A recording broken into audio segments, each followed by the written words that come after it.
Hello and welcome to See What We See with Lorne Martin.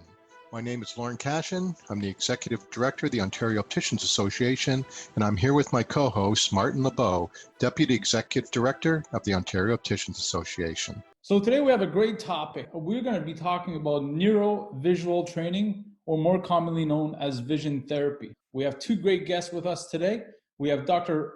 Kiran Ramesh and Cristina Cortez. Maybe we can start by getting to know you a little bit. Dr. Ramesh, would you like to start, please? Sure. So I'm an optometrist, and I classify myself as a neurovisual optometrist because I don't work with just sight. I work with the brain.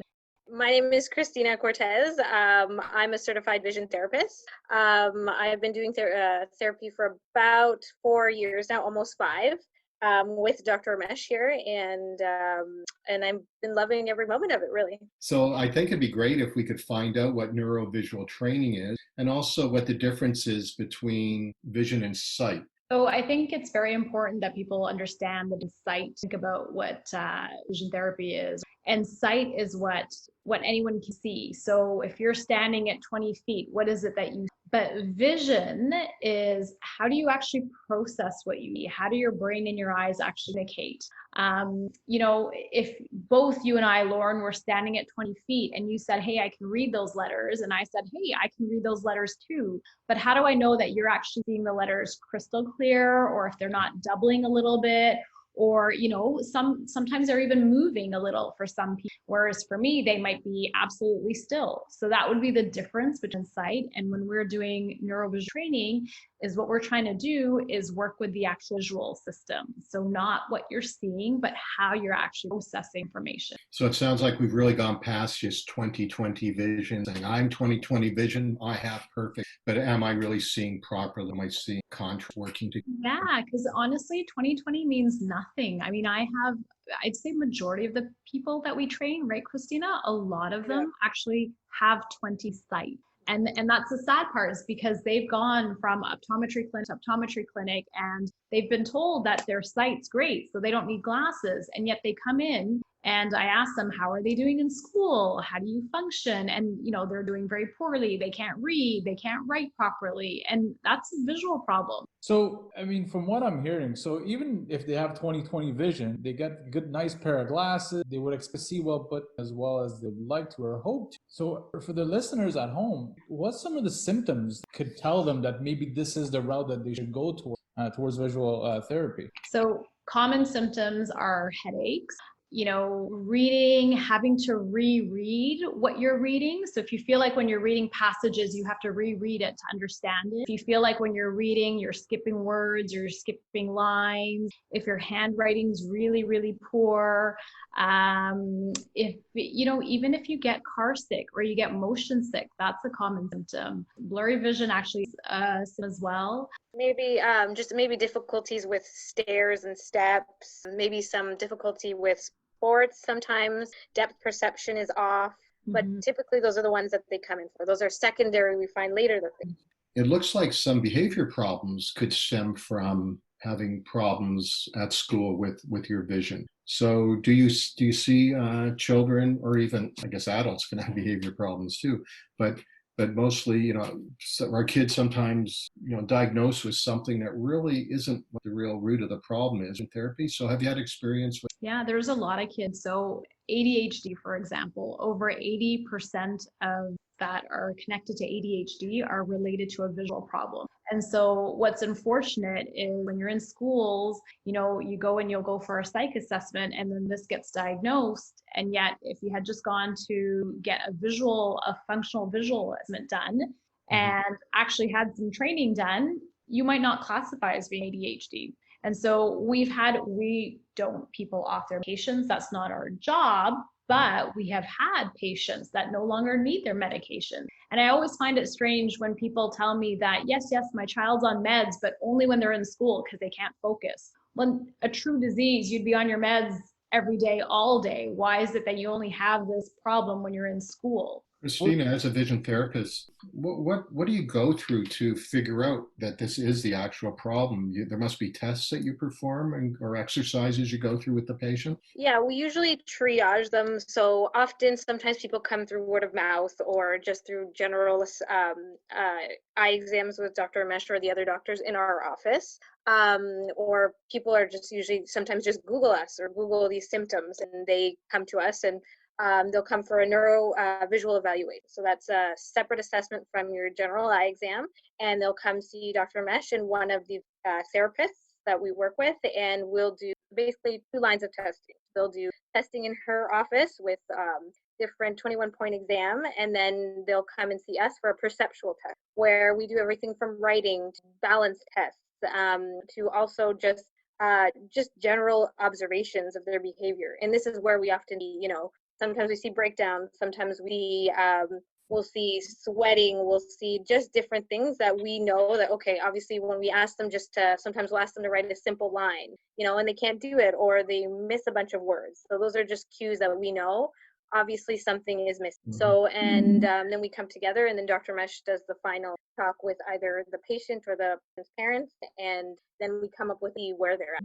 Would this work as well with somebody, let's say, that had trauma, concussion, or got into a bad car accident, anything like that, like vertigo? We see those patients all the time. I don't think people realize that 60 to 80% of what your brain is actually doing is processing. So it's not just, everything we do in our life is visual. Just imagine if you didn't have your sight and you were blindfolded, you wouldn't even be able to walk straight. So if you think about people that have had car accidents or, have had a stroke and you think about how they walk, they can't walk in a straight line. Well, a lot of, for all the opticians out there, for all the optometrists, stuck with prisms, we can, change their spatial awareness and get them to walk straight again. So what is vision training? What is the process? Is it exercises you do in the office? You send them home with exercises to do, and then and subsequently, what kind of regime is there? Follow-ups? Yeah, it's a series of different exercises based on what the patient's problems are. And everyone's independent, everyone's an individual. And so it's all catered to individual based on all the testing that we've done. So typically we'll spend an hour once a week in office training the patient, and then we expect them to go home and do 5 days of exercises at home for about 15 minutes every day. So it's kind of like what you would do if you were in physio or in occupational therapy. You're doing the therapy in office and then you're doing the home training. And then each week you come in, we can move up a little bit more, push you a little bit more. And, they're with the therapist. And then every 8 to 10 weeks, as a doctor, I'll reassess them, make sure they're headed in the right direction. And just depending on how long they need to be with us, we'll finish up the training. And then we'll always do checks on them 1 month after completed, and again 6 months later to make sure everything what we've done is still there. Is it something that sticks, or is this a lifetime exercise? It usually sticks. So if you are pretty diligent at doing your home training and you've been very cooperative in the office, it typically sticks to come back, unless for some reason you get hit in the head and you get a concussion or you severe emotional trauma. Then the visual system can shut down a bit, but usually you'll rebound faster as you've already done. Because what we're actually doing is we're actually creating new neural pathways. Like the brain's neuroplastic, and so we're creating new pathways, and now your brain's using these new efficient pathways.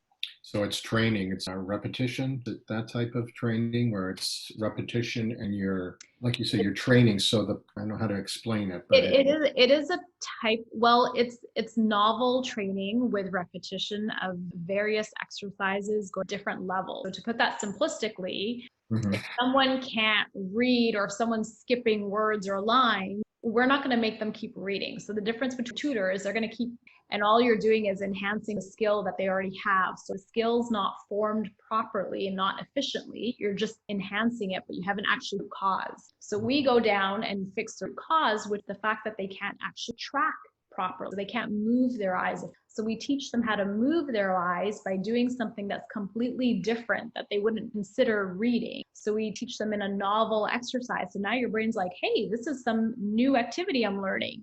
And then as they understand how to do it, we put different levels to it. So we might start to talk to them while they're doing it. We might ask them to answer questions while they're doing it, so they can do it at high level, that their brain starts to understand that they can do this activity automatically and not have to think about it. Yeah, the understanding is really important for the patient, I find, as a therapist, just because even no matter if they're small or obviously smaller, you have to make them understand differently, but for adults as well, getting them to understand why they're there and the importance of, as simple as just moving their eyes from side to side, what is the point of that? We're getting to a certain spot, whether their goal is to be able to read on the computer more efficiently or to read a chapter book for a grade 5-year-old or grade 5. It all depends, right? So it's really important for them to understand so that they get that further understanding of, okay, this is why we're doing it. Yeah, like you mentioned earlier, everybody's an individual, so everybody reacts differently and everything else. But Cristina, in your experience, how many appointments or what's the average time for somebody to start results? I mean, everybody's got objectives, right? So they're all trying to meet that target. And we know it's different for everybody else, but I'm sure there's an average that you've noticed over years of it. Depends, right? If they're really diligent, sometimes, they can get not instant results where, it's 0 to 100, they get better, but they feel definitely maybe like slightly less headaches. So instead of getting 5 headaches a week, they maybe only get 3 headaches a week. So, you celebrate those small wins, but typically you see a bigger difference between 8 to 10 weeks, which is why they go see the doctor, just to make sure things are progressing and that they're happy with their therapy as well. And often we sometimes see within 16 weeks or 20 weeks, we see like a drastic. So I have a question for Dr. Ramesh. So what Cristina was explaining is actually doing exercises, aside from writing a prescription because they have a refractive error, in other words, they need glasses to see far away, whatever. Are any glasses prescribed to help with the vision training? We know that people who see double sometimes have prisms put in their glasses to pull the eye straight, which is now the glasses are doing the work as opposed to the training that's providing. So do you ever use types of glasses as the therapy that might, even those prism, whatever, discontinued as training goes on? We do. I think pretty much all of our patients are in some sort of glasses, and usually it's more for comfort, and it's to enhance training. So it's not to, for example, like you said, if someone was double, we wouldn't put prism in to alleviate the double because we want them to see double and retrain the brain on how to see. So the glasses that we do though, is a lot of these issues come from near point strain. So the amount of strain we put on our eyes when we're trying to read and computer work, it's just so much for a lot of help solve the up and then just give them a bit more comfort there. And then as we do the training and they can now handle it, we can sometimes take those lenses away. Other times they might just need a little support for reading for the future, and that even prevents them from being nearsighted. It's a form of what everyone's worried about for the future, myopia. So it really helps prevent the nearsighted. And then in terms of like concussion patients or traumatic brain injury, we were talking about how they can't walk straight or that, their balance is off. A lot of them, we do something called yoked prism, and yoked prisms where you prism in the exact same direction. So it just changes your spatial awareness. And all of a sudden, the room might, or all of a sudden you might see straight and you're walking straight and your balance no longer off. And what's funny is, we'll even do that on a lot of seniors. A lot of seniors fall down and people don't realize and walkers, and they feel like their balance is off and they don't need the visual training. Sometimes they just need a little bit of help and a little bit of support in their glasses, not for their sight, because their sight's still 20/20, but just a little bit of a prism in there just brings their balance up. And I've actually had people take their walkers away. Thank you for listening to part 1 of our conversation. There's a lot more content coming your way, so stay tuned for part 2. Thank you for listening to See What We See with Lorne Martin. Be sure to follow us across our social media pages so you never miss an update or an episode. You can find us on Twitter at OOA_frontline. On Facebook and LinkedIn, we are Ontario Opticians Association. Follow us on Instagram at Ontario Opticians Association. That's all one word. We look forward to seeing you again on See What We See with Lorne Martin. Take care and stay safe.